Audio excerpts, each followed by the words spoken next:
C'était le premier lundi de mai que tout a basculé. Je m'en souviens car je venais de finir d'essuyer la poussière du dernier rebord de fenêtre de mon appartement, j'avais posé le chiffon et je m'étais enfin permis de respirer. Je m'appelle Brandon, j'ai 26 ans. Et pour la première fois de ma vie, j'avais quelque chose qui m'appartenait. Pas une location avec 3 colocataires. Pas un canapé chez mon cousin en essayant de joindre les deux bouts. Mon appartement, mon nom sur le bail, le fruit de mon sang, de ma sueur et d'une multitude de tutoriels YouTube nocturnes dans la peinture blanche fraîche sur les murs. Et je n'essayais même pas d'être chic. Je voulais juste quelque chose de propre, quelque chose à moi. J'avais passé les 4 derniers mois à enchaîner les services, à travailler les week-ends, à sauter des dîners et à pratiquement ignorer ma vie sociale juste pour pouvoir acquérir ce 2 pièces à quelques kilomètres de la ville. Il était petit, ancien et nécessitait des travaux, mais il était calme et il était à moi. Les jeux déjà mentionnés ? Probablement, parce qu'on n'oublie jamais la première fois où l'on pose la main sur sa propre poignée de porte, où l'on tourne la clé en sachant qu'il n'y a personne de l'autre côté, à part soi. Mais laissez-moi revenir en arrière. Vous devez d'abord comprendre la dynamique familiale. Sinon, ce qui s'est passé n'aura aucun sens. Ou peut-être n'en aura-t-il que trop. J'ai grandi dans une maison où la personne la plus bruyante obtenait ce qu'elle voulait. Mon père n'était plus dans le décor. Il est parti quand j'étais au collège et n'a pratiquement jamais regardé en arrière. Il ne restait donc que moi, ma sœur aînée Émilie, et notre mère qui, d'une manière ou d'une autre, avait décrété qu'Émilie était une sorte de Cendrillon réincarné. Sauf qu'au lieu de faire les corvées, Émilie avait toujours droit à des excuses. Chaque mauvaise note, chaque crise de colère, chaque rupture. Elle est sensible, chuchotait maman. Elle traverse une mauvaise passe. Pendant 15 ans d'affilée. Émilie avait 5 ans de plus que moi et l'assurance de quelqu'un à qui on n'a jamais dit non. Quand j'étais enfant, je la trouvais cool. Elle se maquillait, sentait toujours le parfum à la vanille et mettait la musique à fond dans sa voiture comme si elle était dans un film. Mais une fois arrivée au lycée, quelque chose a changé.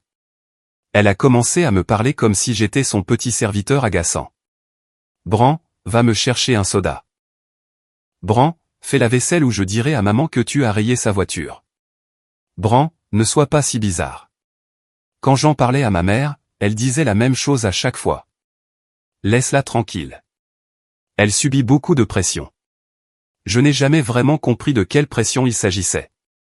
Elle a abandonné l'université au milieu de son premier semestre, a passé quelques années à sauter d'un emploi temporaire à l'autre, puis a épousé un type numérique qui portait des lunettes de soleil à l'intérieur et pensait que le sarcasme était une personnalité.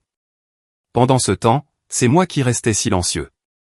J'ai bien réussi à l'école, j'ai été accepté dans une université communautaire décente et j'ai suivi des cours du soir tout en travaillant à plein temps dans un entrepôt logistique. Ce n'était pas prestigieux, mais ça payait. Et avec le temps, je suis passé du déchargement de camions à chef d'équipe. Personne ne m'a rien donné. J'ai dû me battre pour chaque promotion, chaque dollar, chaque centimètre de progrès. J'avais l'habitude d'entendre « non » et de le transformer en « regardez-moi faire ». C'est probablement pour ça qu'Émilie a détesté que j'achète l'appartement. Je n'en ai pas fait tout un plat. Je n'ai pas organisé de fête ni posté ça partout sur les réseaux sociaux. Mais j'en ai parlé un dimanche, lors d'un dîner chez maman. Elle réchauffait quelque chose au micro-ondes pendant qu'Émilie faisait défiler son téléphone, et j'ai dit nonchalamment, je signe pour mon appartement ce vendredi. Enfin. Émilie n'a même pas levé les yeux. Je ne pensais pas que tu pouvais te permettre quoi que ce soit avec ton salaire. Je n'ai pas répondu. J'ai juste souri. Maman, à son crédit, a dit, c'est merveilleux, Brandon. Je suis si fier de toi.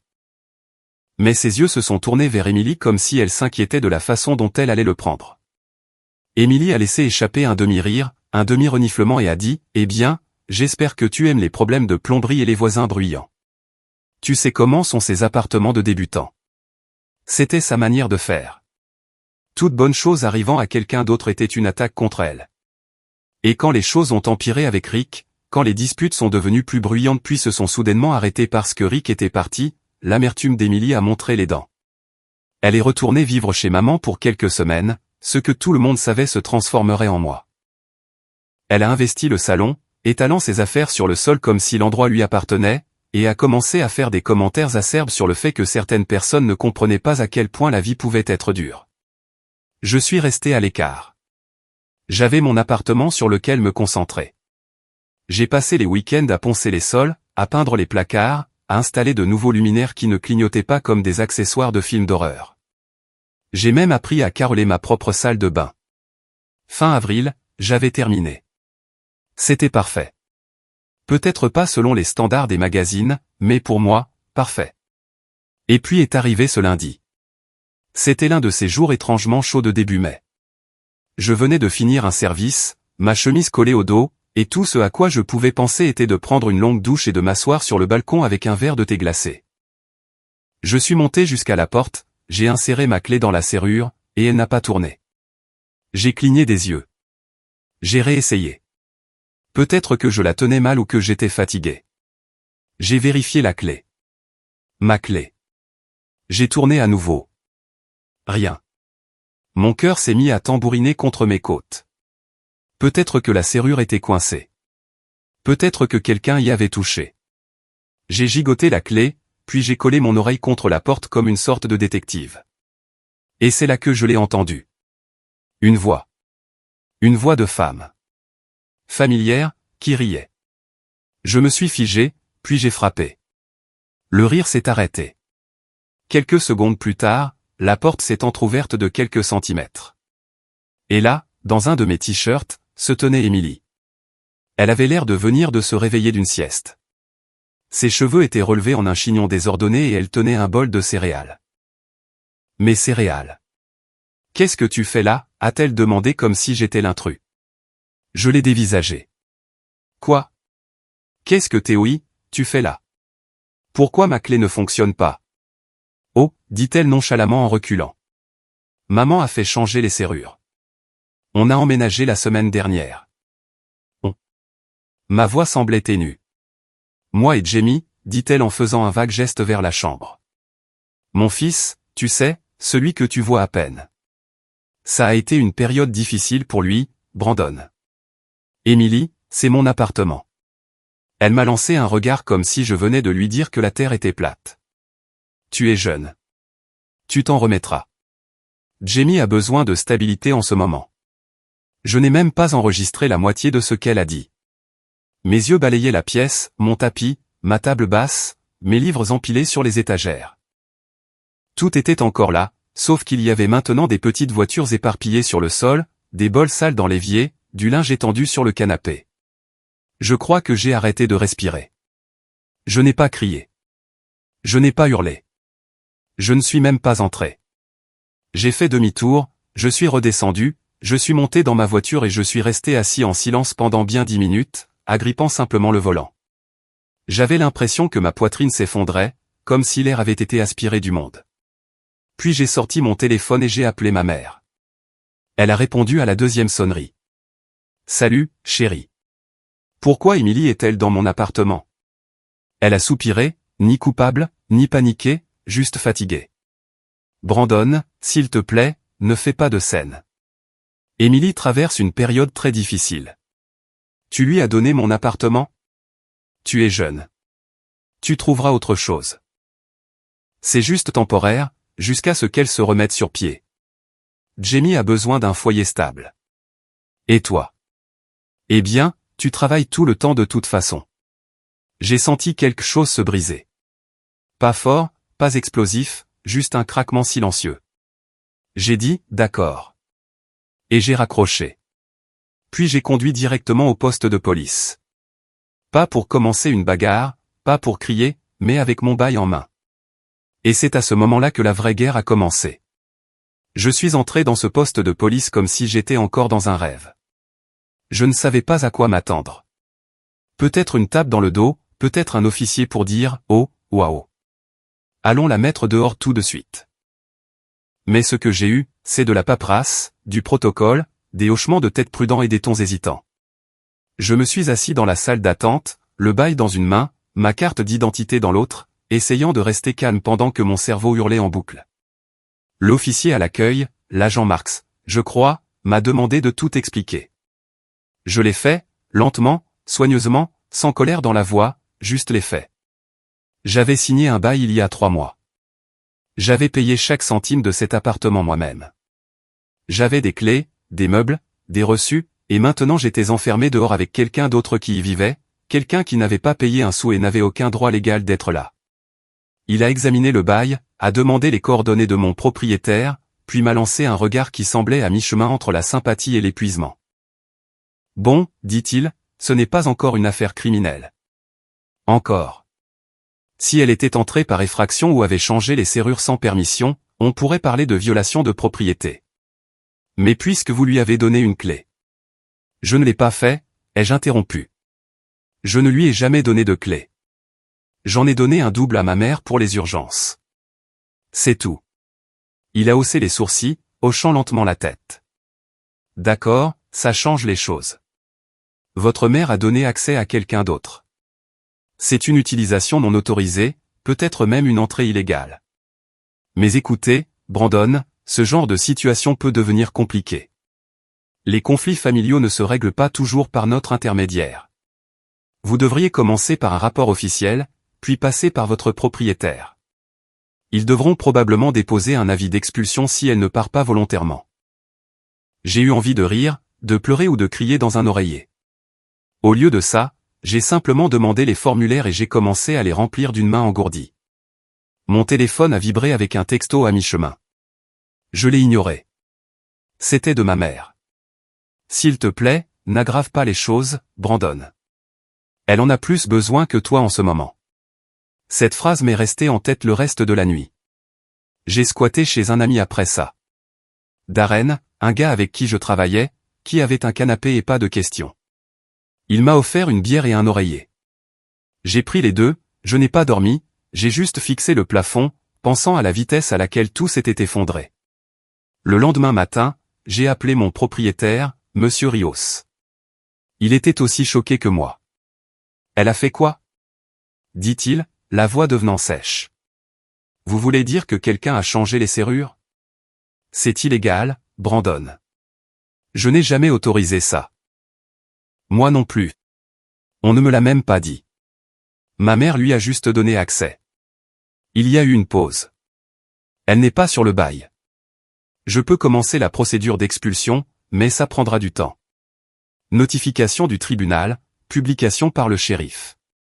Au minimum 30 jours, à moins qu'elle ne parte volontairement. 30 jours. 30 jours où elle vivrait chez moi, toucherait mes affaires, mangerait ma nourriture, dormirait dans mon lit. Mon estomac s'est tordu. Monsieur Rios a promis de passer pour tout vérifier en personne. Mais en attendant, j'étais dans les limbes. Mon appartement n'était plus le mien. Pas en pratique. J'ai rappelé ma mère cet après-midi-là. Elle a décroché, la voix douce et lente comme si elle s'y attendait. Salut chérie. Je veux que tu me dises exactement ce qui s'est passé. Elle a soupiré. Brandon, je sais que tu es contrarié, mais essaie de comprendre. Emily est arrivée en pleurant avec Jamie dans les bras. Elle a dit que Rick l'avait mise à la porte, qu'elle n'avait nulle part où aller. Je ne pouvais pas supporter de voir mon petit-fils souffrir. Tu t'en sors bien, mon chéri. Tu es fort. Tu as un bon travail. Et ça veut dire que tu peux simplement donner mon appartement? Tu n'étais même pas là la moitié du temps. Tu travailles toujours ou tu dors chez des amis. Je ne pensais pas que ce serait un gros problème pour quelques semaines. J'ai serré le téléphone plus fort. Tu n'as pas pensé à me demander? C'est ta sœur, Brandon. La famille s'entraide. Et elle en a plus besoin que toi. La voilà encore. Cette phrase. Elle en a plus besoin que toi. Pas de « je suis désolé ». Pas de « tu as raison ». Juste un renvoi calme et condescendant. Je passe demain, dis-je. Fais-la sortir. Tu ne penses pas clairement. Ne fais pas quelque chose que tu regretteras. Pas d'excuse, pas de prise de responsabilité, juste une autre excuse. J'ai raccroché avant de dire quelque chose que je ne pourrais pas reprendre. Le lendemain, je suis arrivé dans l'allée, Monsieur Rios juste derrière moi. Il voulait être témoin de tout. Nous avons frappé. Pas de réponse. Frappé à nouveau. Rien. Finalement, il a utilisé le passe-partout qu'il avait encore, mais ça n'a pas marché. Les serrures avaient été complètement changées. Monsieur Rios a reculé, se frottant le front. Incroyable.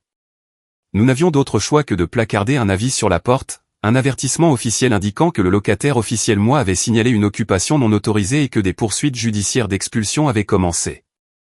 J'ai pris une photo de l'avis et je l'ai envoyée à Émilie et à ma mère. Aucune n'a répondu.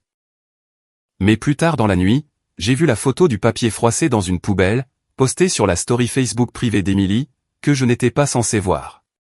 La légende, il pense que ce petit mot me fait peur. Fais mieux, petit frère. J'ai fixé cet écran pendant un long moment. C'est là que quelque chose en moi a changé. Ce n'était plus seulement de la colère. C'était quelque chose de plus froid, de plus profond. Quelques jours se sont écoulés dans un silence radio. Je n'ai eu de nouvelles d'aucune d'elles. Monsieur Rios a déposé les documents d'expulsion, et j'ai attendu. J'ai flotté entre les appartements de mes amis et j'ai passé chaque moment libre soit au travail, soit à faire des recherches sur les droits des locataires, les protections de bail et combien de temps je devrais attendre pour que ce cirque se termine. Puis est arrivé le coup de grâce. J'ai reçu une notification de ma banque. Un prélèvement de $120 dans un magasin de décoration que j'avais déjà utilisé, suivi d'un autre de $200 dans un magasin de meubles, puis des courses, puis un service de livraison. Tout débité sur ma carte. Je me suis figé, j'ai cherché plus loin, j'ai réalisé que je n'avais jamais annulé la carte de rechange que j'avais laissée dans un tiroir de l'appartement, celle que je n'avais pas utilisée depuis des mois. Émilie l'avait trouvée. J'ai appelé la banque, j'ai bloqué le compte et j'ai contesté chaque transaction. Puis j'ai rappelé ma mère. Cette fois, je n'ai même pas dit bonjour. Elle utilise ma carte maintenant. Une pause. Puis, je suis sûr que c'est juste pour le nécessaire. Elle ne ferait pas ça par méchanceté. Elle a acheté un miroir sur pied et un casier à vin. Silence. Je signale ça à la police, dis-je. Tu enverrais ta propre sœur en prison. Elle n'agit pas comme une sœur. Cette nuit-là, je l'ai signalé. Je leur ai montré les relevés bancaires, la story Facebook, le bail. L'agent Marx a pris des notes et a promis de faire remonter l'affaire. Ils ne pouvaient pas encore l'arrêter, mais ils l'ont ajouté au dossier. Ça commençait à ressembler de plus en plus à une fraude. Pourtant, rien n'a changé. Émilie est restée. La date d'audience pour l'expulsion était dans des semaines. Je perdais le sommeil, du poids, et le peu de foi qu'il me restait dans la famille. Puis, environ 2 semaines plus tard, j'ai reçu un appel d'un numéro que je ne reconnaissais pas. Allô? Est-ce bien Brandon Harper? Oui. Ici Madame Kessler du département de la protection de l'enfance. Nous aimerions vous parler d'une demande de tutelle déposée à votre nom pour un mineur, Jamie Harper. J'ai failli laisser tomber le téléphone. Quoi? Il est indiqué ici que vous avez demandé à assumer la tutelle de votre neveu en raison de conditions de vie dangereuses dans le foyer actuel. Je n'ai rien déposé. Une pause. Un bruit de papier qu'on remue. Étrange. Le document porte votre nom, votre signature, même votre pièce d'identité, bien qu'elle semble un peu bizarre. Ils me l'ont envoyé par email. J'ai ouvert le fichier et j'ai vu mon nom signé au bas d'une demande de tutelle. Mais la signature était fausse. Mon nom était mal orthographié sur une page. La photo d'identité était un scan recadré d'un vieux badge d'employé que j'avais perdu il y a des années.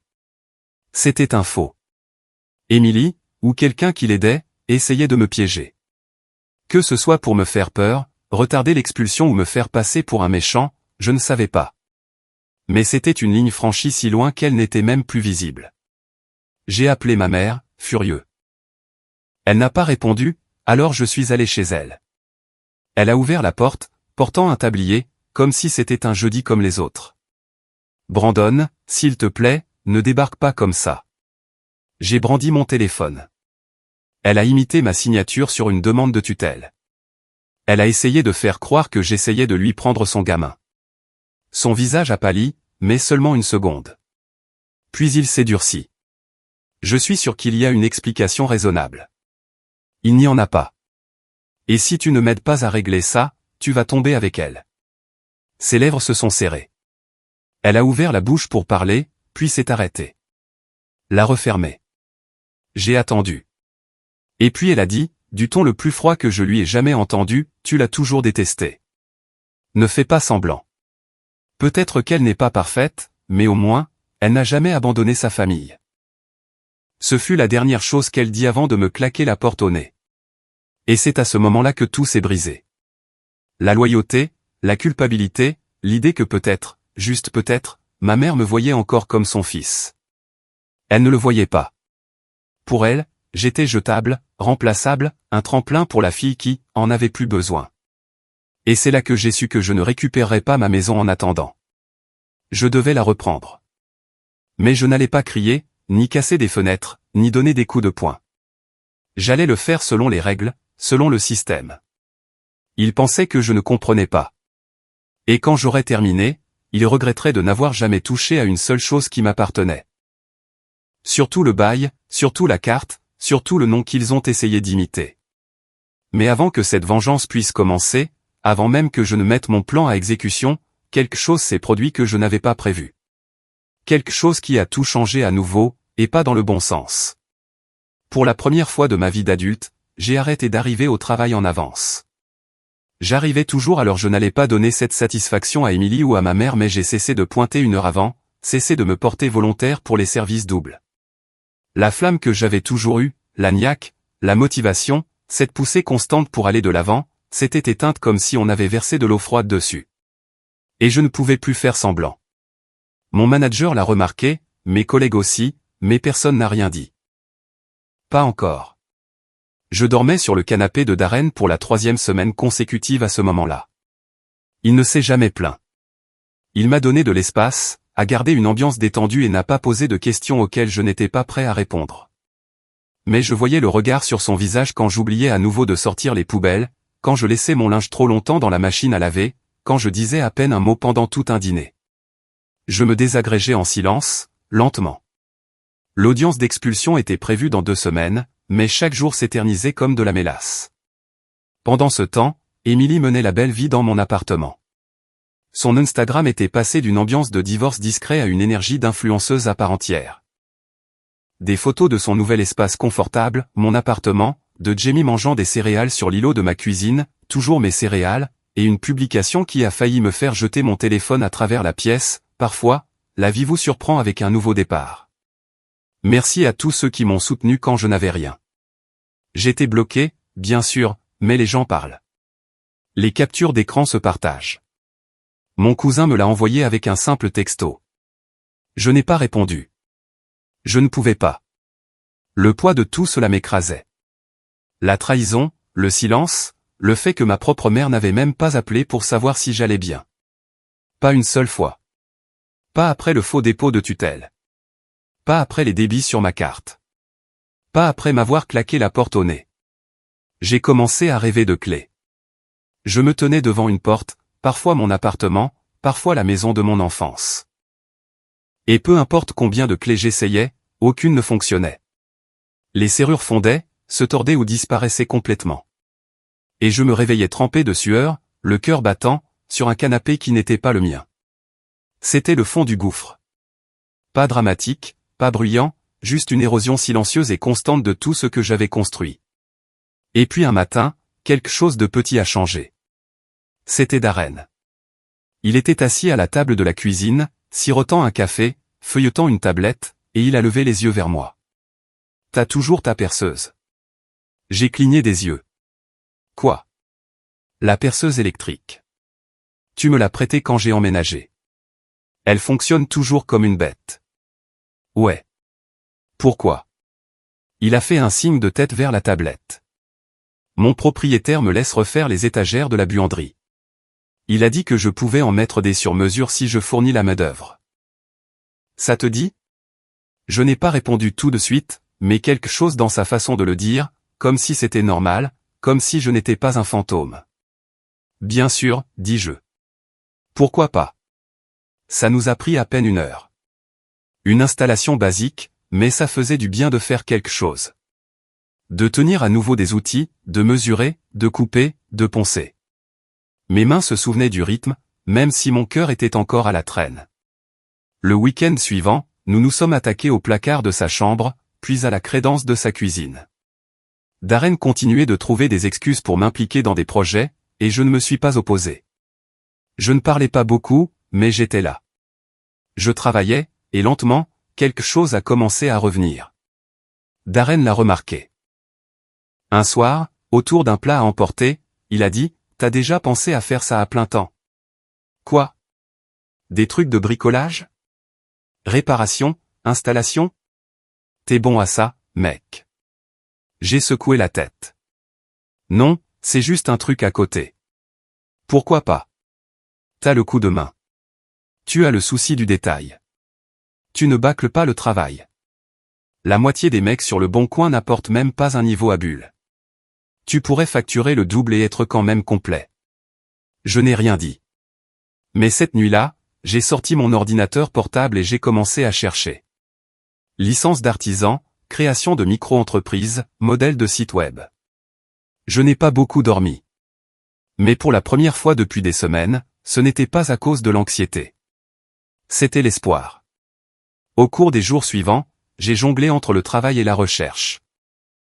J'ai commencé à faire des listes, les outils que j'avais déjà, ceux dont j'avais besoin, les services que je pouvais offrir, les fourchettes de prix, l'assurance, les impôts. La logistique était vertigineuse, mais je m'en fichais, car pour la première fois depuis des semaines, j'étais en train de construire quelque chose. Quelques jours plus tard, Darren m'a laissé l'accompagner sur un chantier qu'il faisait pour un collègue, monter une télé et réparer un placard cassé. J'ai fait la plupart du travail. Darren regardait, faisait des blagues, offrait une bière. Après que le collègue nous ait donné un pourboire à tous les deux, « T'es un pro », a-t-il dit. Tu fais ça à plein temps. Je n'ai pas menti. Pas encore. Cette nuit-là, j'ai acheté un nom de domaine, harperreparetout.com. Simple, propre, professionnel. J'ai fait un logo de base, créé une adresse email et commencé à travailler sur un site d'une page. Rien de chic, juste assez pour avoir l'air légitime. Je me suis inscrit sur quelques applications de petits boulots, j'ai mis mon profil sur Allo Voisin, et j'ai attendu. 2 jours plus tard, j'ai eu ma première réservation. Une femme avait besoin de renforcer les étagères de son garage. Je suis arrivé en avance, outil à la main, et j'ai fait le travail en 1 heure. Elle m'a donné 40 € de pourboire en plus de mon tarif et a laissé un avis 5 étoiles. J'ai fixé cet avis comme si c'était un trophée. Pas à cause de l'argent, non, ça aidait, mais parce que c'était une validation. La preuve que j'étais toujours moi, même après tout ça. Que je pouvais toujours apporter de la valeur, toujours construire. Le bouche à oreille s'est fait lentement. Quelques autres contrats sont arrivés. J'ai mis à jour mon site, fait imprimer des cartes de visite. Harper Répare Tout est devenu plus qu'un nom. C'est devenu ma porte de sortie. Et pendant tout ce temps, je suis resté discret. Pas de publication, pas de texto à ma mère, pas de commentaires sur les absurdités d'Emily. Je n'ai pas essayé de me justifier dans la conversation de groupe familial qui était devenue étrangement silencieuse depuis que tout était arrivé. Laissez-les penser que j'étais brisé. Laissez-les penser que je pensais mes plaies dans une cave. J'étais en train de construire, de planifier.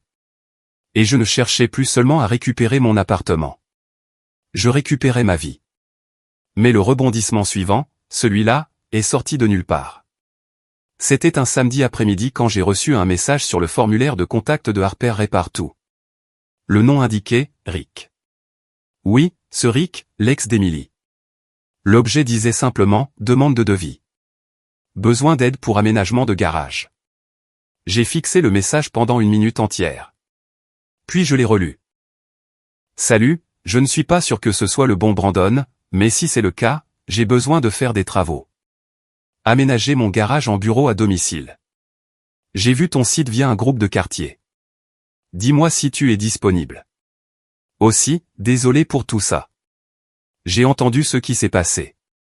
Je ne savais même pas comment réagir. Pourquoi me contactait-il? Et que savait-il? Je n'ai pas répondu tout de suite. J'y ai réfléchi pendant une journée entière. Puis j'ai tapé une réponse. Salut Rick. Ouais, c'est moi. Parlons-en. Nous avons programmé un appel. 5 minutes plus tard, j'ai réalisé qu'il n'était pas le même type qu'Emily avait dépeint. Je ne suis pas là pour prendre parti, a-t-il dit. Mais je pensais que tu devrais savoir que la version des faits d'Emily n'est pas exactement la vérité. Sans blague. Il a hésité, puis a ajouté, elle a dit à son nouveau petit ami que tu l'avais mise à la porte de ton propre appartement pour la punir. Elle a dit que tu étais jaloux qu'elle soit mère célibataire et que tu voulais prouver quelque chose. J'ai ri. Un aboiement court et sans humour. Je ne savais même pas qu'elle avait un petit ami. Ouais, ils se sont rencontrés le mois dernier. Il ne connaît pas la moitié de l'histoire. Ça m'est resté. Émilie racontait des histoires, construisant un tout nouveau récit sur ce qui s'était passé, sur moi, pendant que je ramassais tranquillement les morceaux brisés. Et c'est là que j'ai su que je ne pouvais pas simplement rester les bras croisés et attendre l'audience d'expulsion. J'avais besoin d'un levier. J'avais besoin de preuves. Alors, j'ai commencé à collecter des captures d'écran des publications d'Émilie, des relevés bancaires montrant les débits sur ma carte, des emails avec des eurodatages, des photos des faux documents de tutelle. Même Rick a proposé d'écrire une déclaration confirmant qu'Émilie s'était vantée de squatter chez moi. J'ai tout sauvegardé, tout classé dans des dossiers, imprimé des copies, fait 2 sauvegardes. Parce que je ne me préparais plus seulement pour le tribunal d'expulsion. Je me préparais à la guerre. Mais juste au moment où je pensais avoir tout sous contrôle, juste au moment où je pensais que ma chute était terminée, j'ai reçu un appel de Monsieur Rios. Brandon, dit-il, la voix sombre. Tu dois venir à l'appartement, maintenant. Mon estomac s'est noué. Qu'est-ce qui s'est passé? Elle n'est plus là. Mais il y a quelque chose que tu dois voir. J'ai tout laissé tomber et j'ai foncé. Quand je suis arrivé, la porte était ouverte, la serrure cassée. Monsieur Rios se tenait juste à l'intérieur du salon, son visage impénétrable. Je suis passé devant lui et je me suis figé. L'endroit était saccagé. Meubles renversés, murs éraflés, placards laissés ouverts, du verre brisé dans la cuisine. Ma télé. Ma télé avait disparu. Tout comme le micro-ondes et les étagères que j'avais installées dans le couloir. Elle n'avait pas seulement déménagé. Elle avait vidé l'endroit et m'avait laissé avec les décombres. Monsieur Rios m'a tendu une note pliée qu'il avait trouvée collée sur le frigo. D'une écriture désordonnée, il était écrit « Merci pour le séjour gratuit. Bonne chance pour réparer ce taudis. La prochaine fois, essaie de ne pas être un petit serpent égoïste. » Et en dessous, un smiley barbouillé. Pendant un long moment, je suis resté là, à fixer l'espace vide où se trouvait mon canapé. L'appartement pour lequel j'avais saigné, travaillé, vécu. Parti. Mais bizarrement, je ne me sentais pas brisé. Plus maintenant. Parce que ce qu'Émilie ne savait pas, ce qu'aucun d'eux ne savait, c'est que j'avais déjà pris des photos de tout avant. Que j'avais des reçus, des témoins, une chronologie. Elle pensait avoir gagné, avoir eu le dernier mot. Mais elle n'avait pas vu le nouveau Brandon. Celui qui savait comment reconstruire. Celui qui allait faire payer chacun d'entre eux. Légalement, soigneusement, et avec le sourire. Parce que la chute était terminée. Et l'ascension. Elle ne faisait que commencer. C'est drôle comme le fait de tout perdre peut vous faire voir les choses clairement. Je me tenais au centre de mon appartement saccagé, le sol jonché d'éclats de verre, les cloisons sèches cabossées comme si quelqu'un les avait frappées avec une batte, et je me sentais calme. Pas engourdi, pas brisé, juste immobile. Comme le genre de silence que l'on entend juste avant qu'un orage n'éclate. Le calme avant la tempête. Monsieur Rios arpentait la pièce près de la porte, marmonnant à propos de l'assurance et des dommages. Mais je l'ignorais. Mes yeux traçaient chaque pièce manquante. Le micro-ondes volé, le meuble télé éventré, les luminaires décoratifs que j'avais installés moi-même, disparus. Les étagères que j'avais mesurées et nivelées à la perfection, arrachées des murs, les vis encore incrustées dans la peinture. Ce n'était pas du vandalisme, c'était intentionnel. Émilie n'avait pas seulement déménagé. Elle avait vidé les lieux comme s'il s'agissait d'une chambre d'hôtel qu'elle n'avait jamais eu l'intention de payer. Et puis elle a laissé cette note. Merci pour le séjour gratuit. Bonne chance pour réparer ce taudis. Elle pensait que c'était le coup final. Elle pensait avoir gagné. Mais tout ce qu'elle avait fait, c'était de me donner exactement ce dont j'avais besoin.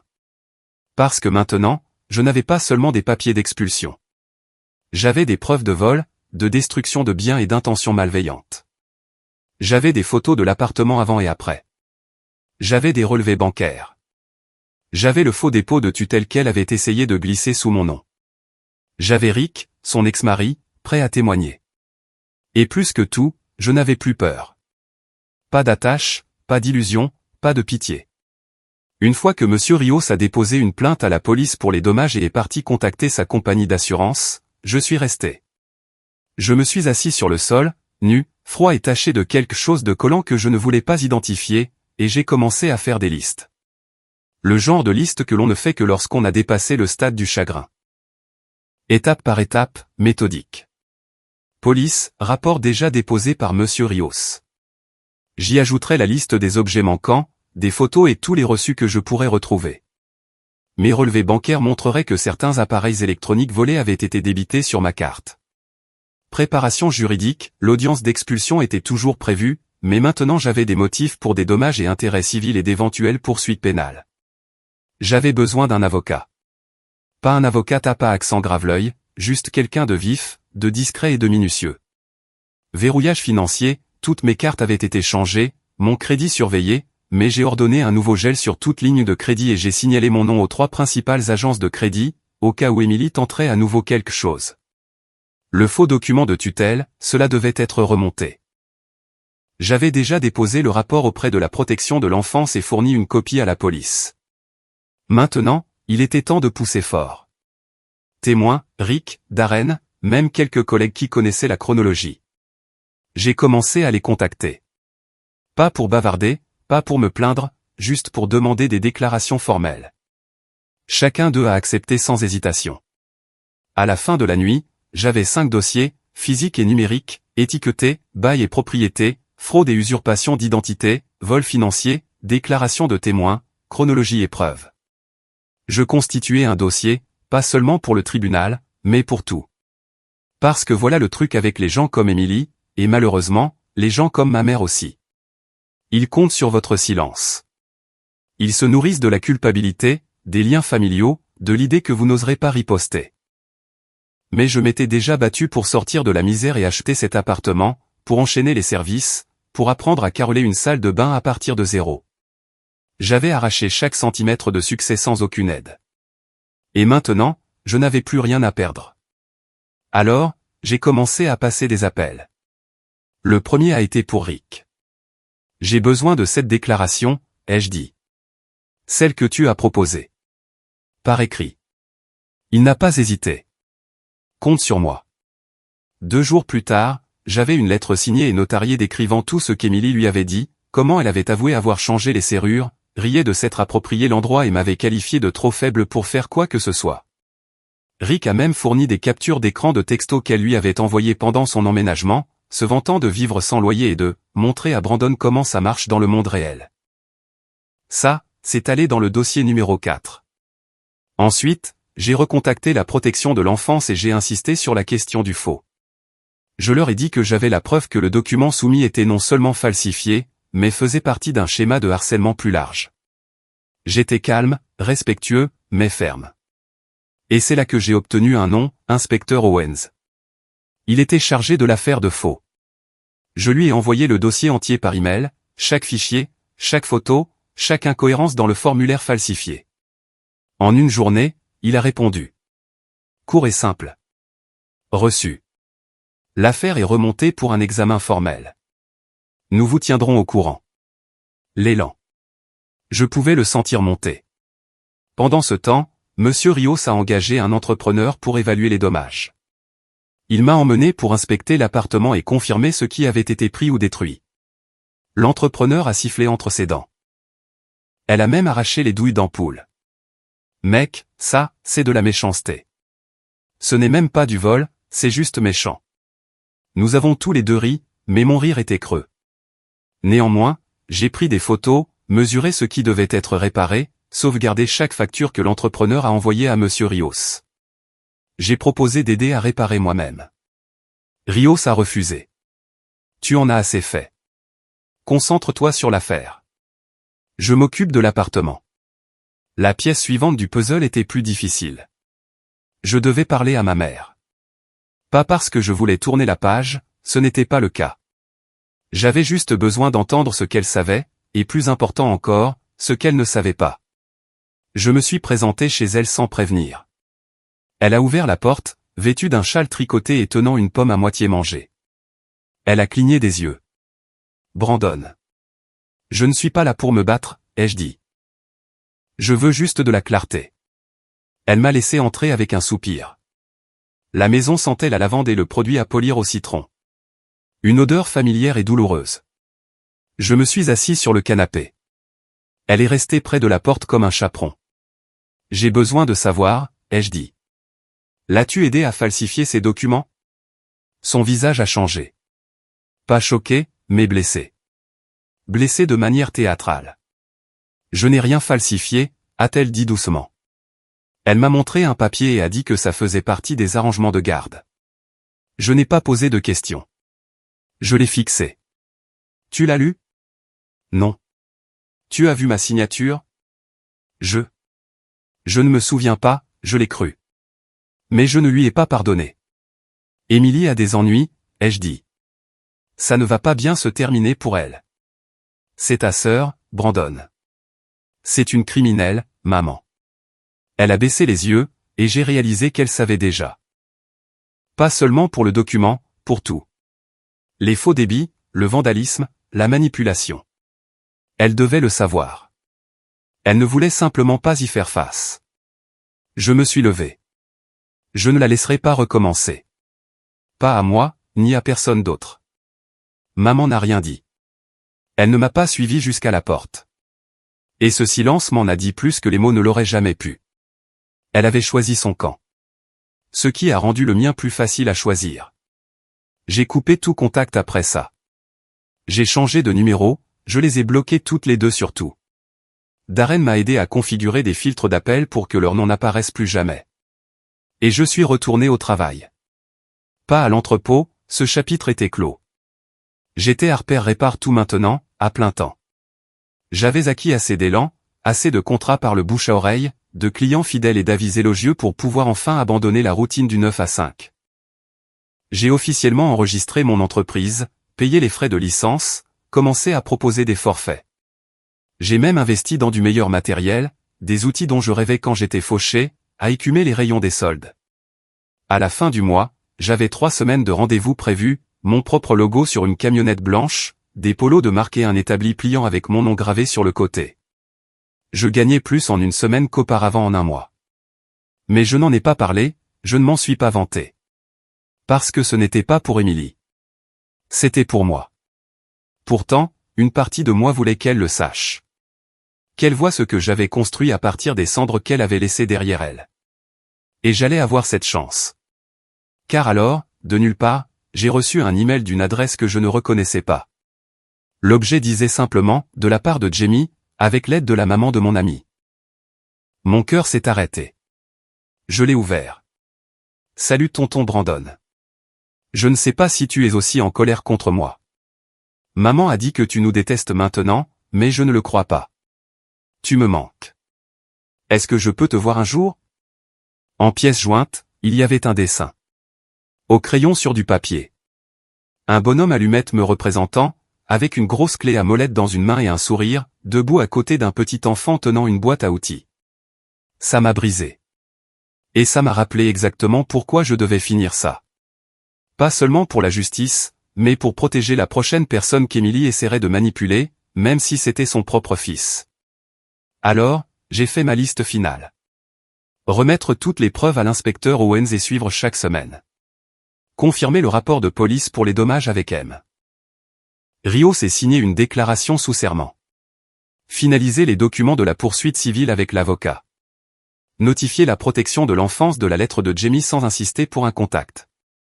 Préparer une publication publique si nécessaire, quelque chose d'honnête, de calme, avec des faits. Parce que si Émilie voulait raconter des mensonges, très bien. Mais j'avais la vérité, la loi et l'élan. J'en avais fini de jouer la défense. Maintenant, c'était à mon tour de jouer. Le coup final n'est pas venu dans une scène de tribunal dramatique ou une confrontation hurlante sur un parking. Ça aurait été trop facile, trop bruyant. Émilie a toujours prospéré dans le drame. Le chaos était sa monnaie d'échange. Alors, j'ai choisi la seule arme qu'elle ne pourrait jamais comprendre, le silence. Un silence constant, stratégique, légal. J'ai attendu l'audience. L'affaire d'expulsion qui avait tout déclenché allait enfin passer devant le tribunal. Et malgré tout ce qu'Émilie avait fait, elle est quand même arrivée en retard. Pas d'avocat, pas d'excuses, juste un chemisier blanc bon marché et ce même sourire suffisant qu'elle portait le jour où elle a changé les serrures de mon appartement. Elle ne m'a même pas regardé en entrant. N'a pas jeté un coup d'œil au dossier que j'avais soigneusement placé sur le bureau devant moi, étiqueté en gras, preuve de vol et de fraude. Émilie Harper. J'avais tout à l'intérieur. Les reçus pour les appareils électroniques manquants. Les photos des dommages qu'elle avait causés. Les captures d'écran de ses publications sur les réseaux sociaux se vantant de vivre dans mon appartement sans loyer. La déclaration notariée de Rick. Les rapports de police. Les documents de fraude bancaire. Le faux document de tutelle. La juge, une femme d'une cinquantaine d'années à l'air fatiguée qui n'avait pas de temps à perdre, n'a pas mis longtemps. Après à peine 20 minutes, elle a statué en ma faveur. L'expulsion immédiate a été accordée, appliquée rétroactivement puisqu'Émilie était déjà partie. Monsieur Rios a obtenu des dommages et intérêts pour la destruction de la propriété. J'ai obtenu une restitution pour le vol et l'utilisation non autorisée de ma carte de crédit. Émilie n'a pas dit un mot. Elle n'en avait pas besoin. Son visage parlait pour elle. Et quand la juge lui a demandé si elle avait quelque chose à ajouter avant de clore l'affaire, elle a finalement ouvert la bouche. Il exagère complètement la situation, a-t-elle dit. C'était juste la famille qui aidait la famille. La juge l'a fixé. Ce n'est pas ce que disent les preuves, mademoiselle Harper. Ce n'est plus une affaire de famille. C'est une affaire judiciaire. C'était la première fissure. Mais le vrai coup est venu une semaine plus tard. L'inspecteur Owens m'a appelé avec une mise à jour. Le faux document de tutelle n'était pas seulement un délit mineur. Il avait franchi la ligne du criminel. Émilie avait soumis un document falsifié à une agence gouvernementale. Combiné à la déclaration de la protection de l'enfance et à la fausse pièce d'identité qu'elle avait utilisée, c'était suffisant pour que le procureur engage des poursuites. Fraude, faux et usage de faux, usurpation d'identité. Une date d'audience a été fixée. Un avocat commis d'office lui a été assigné puisqu'elle ne pouvait pas se payer le sien. Et malgré tout, elle a quand même essayé de présenter les choses comme si c'était moi qui l'avais trahi. Je n'ai pas répondu au texto. Je ne l'ai pas rappelé quand elle a laissé un message vocal disant « Ça pourrait me ruiner, Brandon. Pense à Jamie. » Jamie. J'avais pensé à Jamie. Je ne lui ai pas répondu après ce premier message. Pas directement. Mais j'ai recontacté la protection de l'enfance, discrètement, prudemment. Je leur ai dit que je ne cherchais pas à obtenir la garde. Je voulais juste m'assurer que Jamie était en sécurité. Je leur ai donné tout ce que j'avais. Ses conditions de vie, son instabilité, ses manipulations. J'ai même transféré les messages qu'elle avait envoyés sur l'utilisation de Jamie pour me faire culpabiliser. Ils m'ont remercié et m'ont dit qu'ils prenaient le relais. Quelques semaines plus tard, j'ai appris par Rick qu'il avait demandé la garde exclusive. Apparemment, la protection de l'enfance l'avait contacté pour une visite à domicile. C'est là qu'ils ont découvert qu'Émilie laissait Jamie chez des amis pendant des jours, passant d'un petit ami à l'autre et essayant toujours de se débrouiller. Elle ne s'est pas présentée à un suivi programmé. Puis elle en a manqué un autre. C'en était fini. Rick a obtenu la garde temporaire. La garde légale complète était en attente d'une audience, mais Jamie vivait déjà avec lui. Le monde d'Émilie s'effondrait, et elle ne pouvait rien y faire. Elle a essayé de m'appeler à nouveau, cette fois en sanglotant au téléphone, sa voix. J'ai tout gâché. D'accord, je ne voulais pas aller si loin. J'étais désespéré. On ne peut pas arranger ça? Je n'ai pas répondu. J'avais déjà bloqué son numéro. C'est Darren qui a finalement dit ce que je pensais depuis le début. Tu ne l'as pas détruite, mec. Elle l'a fait toute seule. Tout ce que tu as fait, c'est l'empêcher de te le refaire. À ce moment-là, Harper Répare tout était en plein essor. J'avais 3 gars qui travaillaient avec moi maintenant. 2 à temps partiel, 1 à temps plein. Nous étions complets pour les 3 mois à venir. J'avais une société, un numéro de siret et un logo sur le côté de ma camionnette de travail. J'ai même été invité à prendre la parole lors d'un événement local sur l'entrepreneuriat. La vie n'était pas parfaite. Il y avait encore des nuits où je fixais le plafond en me demandant comment j'avais laissé les choses aller si loin. Encore des moments où je me souvenais d'un anniversaire ou d'une fête et où je sentais le vide là où se trouvait autrefois la famille. Mais il ne me manquait pas. L'idée de me manquait. Ce n'est pas la même chose. La dernière pièce du puzzle est tombée en place 6 mois après l'expulsion.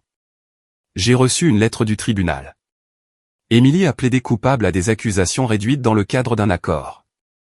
Elle éviterait la prison, mais elle aurait un casier judiciaire, une lourde amende, une thérapie obligatoire, des travaux d'intérêt général, une probation. Ce n'était pas tout ce que je voulais, mais c'était suffisant. Et quand je suis rentré dans cet appartement, fraîchement repeint, l'odeur de sueur et d'huile de citron dans l'air, je me suis tenu au milieu du salon, j'ai fermé les yeux et j'ai respiré. C'était calme. C'était propre. C'était de nouveau à moi. Pas de bruit, pas de mensonge, juste moi. J'étais parti de rien. J'avais tout perdu. Et j'avais tout reconstruit. Mais cette fois, plus fort, plus intelligent, et avec une sorte de paix que personne ne pourrait m'enlever. Ni Émilie, ni même ma mère. Parce que la vérité, c'est que la vengeance n'a pas toujours besoin d'être bruyante. Parfois, la vengeance la plus puissante est simplement de se reconstruire en silence et de les laisser regarder. Elle m'avait volé ma maison.